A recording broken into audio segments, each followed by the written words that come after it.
Well, joining us now for an analysis of the call by the Bayelsa State Governor Dayo for 30% derivation fund for oil-producing states instead of the present 13%, and how to achieve equity, and in the nation's quest for fiscal federalism, is Arise News analyst Dayo Sobowale. Good afternoon, Mr. Sobowale. Many thanks for being here. It's a pleasure being here. So from 13 to 30%, is that too ambitious? It's not too ambitious. It is based on reality and pragmatism and suffering and deprivation. You see the way it played on words, that the derivation at 13% is like 85% derivation. On the face of it, that indignation is justified. But you see, what is pleading for is more inclusion, more equity in the way we look at the spread of our economic and food basket. And I will just give an example, because my empathy is with him and the state. You remember we discussed flood the other time because of the overflow of the Lagido Dam in Cameroon coming down and flowing, the water flows into the ocean through this Bayelsa state. You see that road they are opening was destroyed during the last flood in 2022. It will soon be destroyed if something is not done. Whereas what needs to be done, and I want to be an advocate of that, is that Nigeria should build a dam in Adawa, Mawa State, could contain that flood so that it does not perennially and annually destroy property. In fact, it's part of the main work that the Federal Emergency and Flood Relief Body is doing in Nigeria. But it has been since 1982 that that discovery was made, that while Cameroon builds its own dam to generate electricity in Garoua and develop, then Nigeria should do its own part too. So that when that Lagido Dam is overflowing, it is contained somewhere here. Adamawa State and all the states that have almost always pleaded. But the last I heard was that the design has been done. Do you get me? And that has not. That if you talk of design, you know, it's a long time before you talk of construction. Well, that is part of the plight of these oil-producing states. And that's why they are clamoring for more.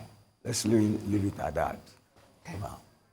But some would say that, yes, it's good to clamor for more, but at the same time, when we decided to do a deep dive into what had happened in the time past and how the ones that have been given to them before this time out was being utilized, that it raises more questions than answers. Of course. I won't say they are the architect of their own fortune.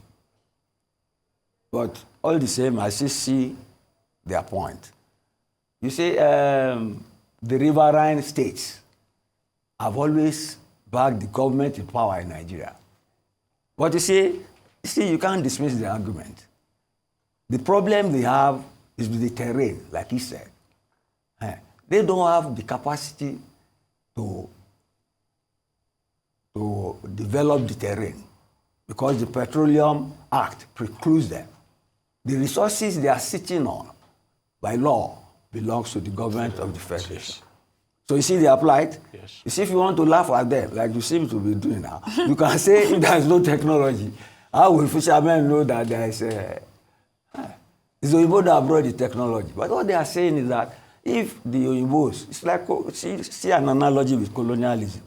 It is because of superior technology that the Oyinbos defeated us and took our resources. But what they are saying is that, see, we are sitting on this, we are suffering the environmental sufferance. Please give us more. It's not too much. Or, if you don't do that, we have a special fund to develop their terrain. You get me?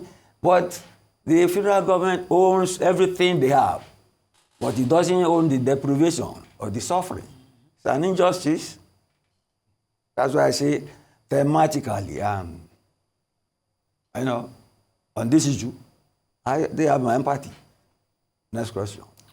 Mr. Sobowale, Yes. of course, you know that context is key in most situations. And some might say that how can increased derivation be justified when oil revenue is declining on a global scale? What's your response to that? You see, we are still pleading for their exclusion. No, I'm not. It should not be like that. We should empathize with the downtrodden as journalists. You see, I think there was a commissioner for finance who made a beautiful case. He said they don't mind if the derivation is small. But when NGOs start comparing them and talking about sustainable or viable states and saying they are not there, it's then that they get annoyed. That it is their resources, but constitutionally they cannot exploit and use it. In terms of capacity, they don't have it because of the Petroleum Act.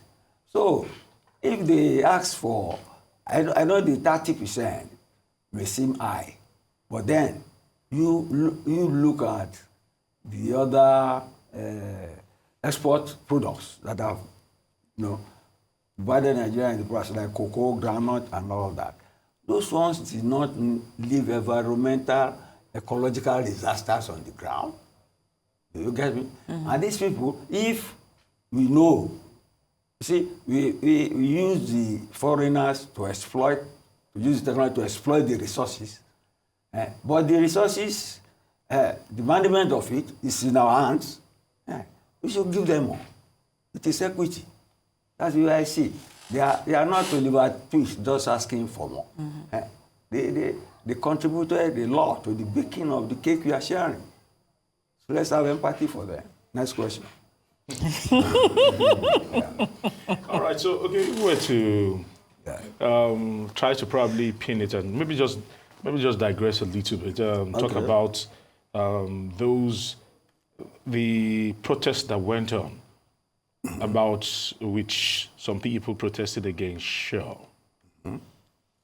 Talk to me. Some would say that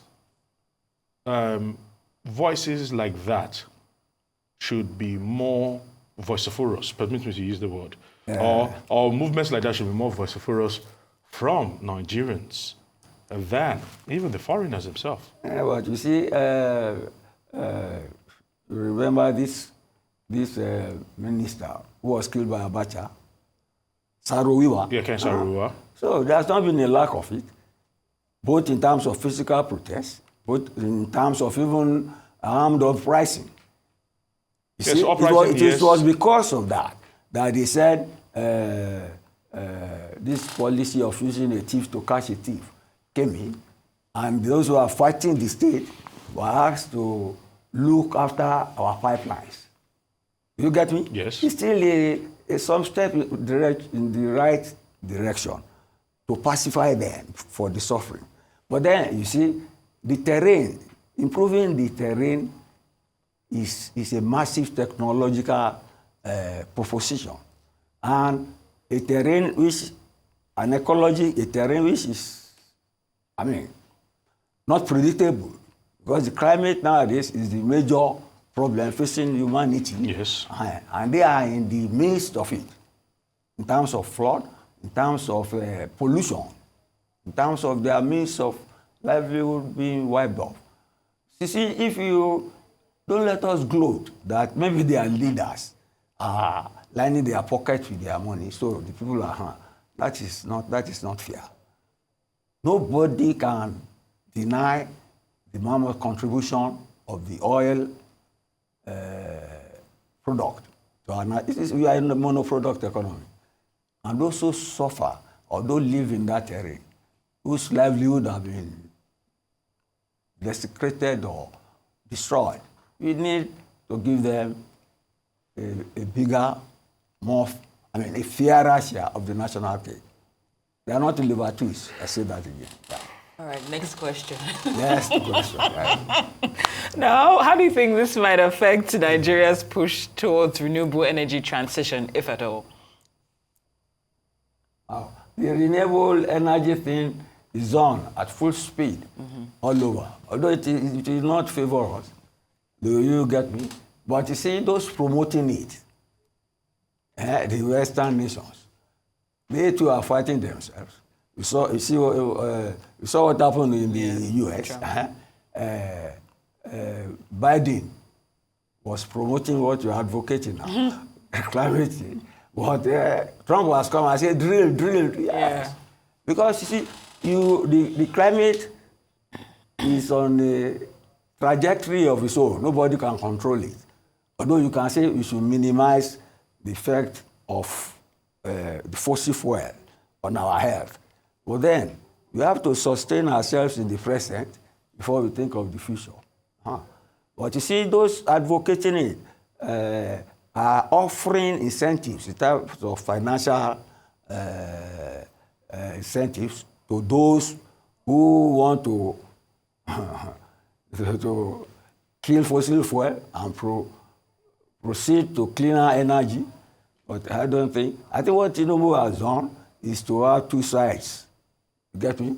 I promise them that we are involved in a transition to fossil fuel. At the same time, bringing in investors who come and forage for oil. But in doing that, we should take care of people who live in the environment. Do you get me? It's not too much to do that. That's my logic. All right. Next question. No question. Okay. All right. I want to say thank you very much, Dayo, for your time here on Newsday. Thank you.